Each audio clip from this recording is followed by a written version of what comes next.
সকাল বন্ধুরা, তোমরা সবাই কেমন আছো? আশা করছি তোমরা সবাই ভালো আছো, আমিও ভালো আছি। এই দেখো আজকে বানাচ্ছি হচ্ছে মিষ্টি লাউ টুকার চচ্চড়ি। এইখানে হচ্ছে লাউয়ের টুকা পাতা আমি কেটে নিচ্ছি, আর এটা হচ্ছে আলু দিয়ে দিলাম।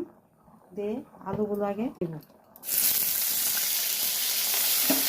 আমার একটা ভাজা হয়ে গেছে। এখন দেখো এই লাউয়ের টুকা পাতাগুলো আমি দিয়ে দিচ্ছি।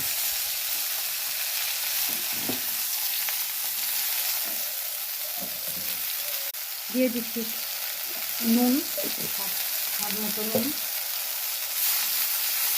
দিয়ে দিচ্ছি হলুদ গুঁড়ো, জল দিয়ে আমি ঢাকা দিয়ে দেবো। এই যে দেখো বন্ধুরা, এখানে কালো সরষা, সাদা সরষা, লঙ্কা আর এখানে বাদাম বাটা আমি এখানে দিয়ে দিব।